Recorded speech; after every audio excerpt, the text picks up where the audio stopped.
24 y 25 de agosto de 1944 son días de gloria para París y para los franceses, porque en estos 2 días los franceses recuperaron a París. Y decimos que los franceses, porque pues teóricamente debiéramos decir las tropas aliadas, especialmente las tropas estadounidenses, todas esas tropas al mando del general Eisenhower habían hecho su desembarco en Normandía en el famoso día D, 6 de junio de 1944. Estamos el 24, 2 meses y medio después.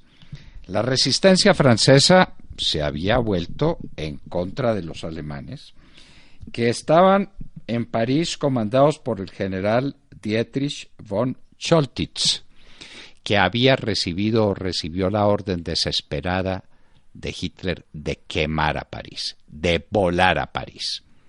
Von Choltitz, para fortuna de los franceses, de los parisienses y de la humanidad, se negó al cumplimiento de esa orden atroz.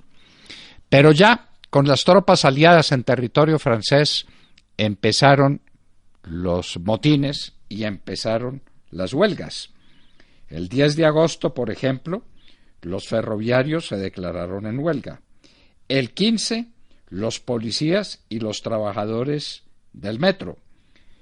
Estas huelgas fueron reprimidas por los alemanes de una manera brutal.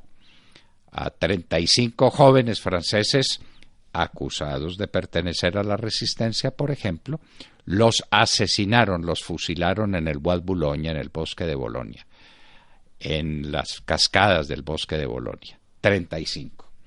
Y después esto continuó, pero vino una huelga general y salieron al mismo tiempo 1.000 deportados, los últimos 1.000 deportados que iban hacia los campos de concentración de Hitler y de los amigos que le quedaban, que ya para entonces eran muy pocos.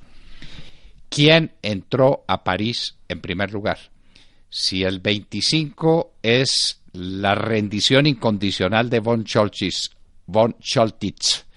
ante las tropas aliadas, había entrado ya a París con autorización de los aliados el general Leclerc, con su gloriosa segunda división blindada, la DB, de que habla inclusive una canción muy conocida que entonaban todos los franceses después de la guerra.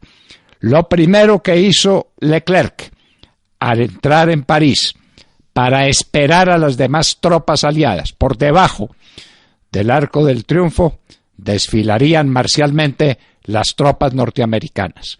Pero primero fue el general Leclerc con su división blindada, que lo primero que hizo fue llamar al general de Gaulle para que viniera a París.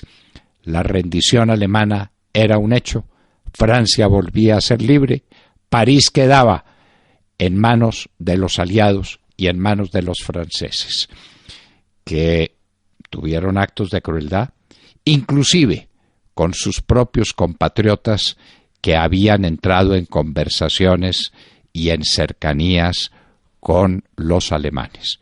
Por ejemplo, las mujeres que habían tenido trato y trato amoroso con los alemanes fueron durísimamente tratadas, inclusive las que tuvieron hijos de alemanes. Bueno, eso pasa en todos esos procesos. Francia y París en particular habían estado ya varios años en manos de los alemanes después de que por el paso de las Ardenas y violando la famosa muralla divisoria que Francia había tenido para defenderla de la invasión alemana.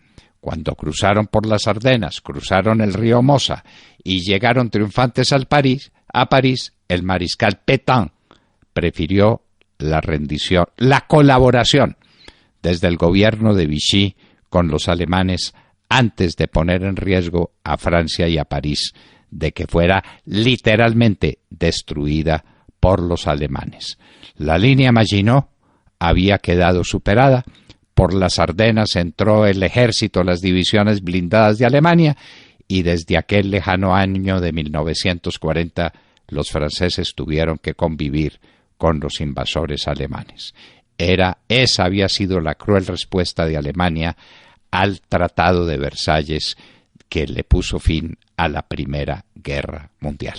24 y 25 de agosto, los días claves de 1944, los días claves de la liberación de París de manos de los alemanes.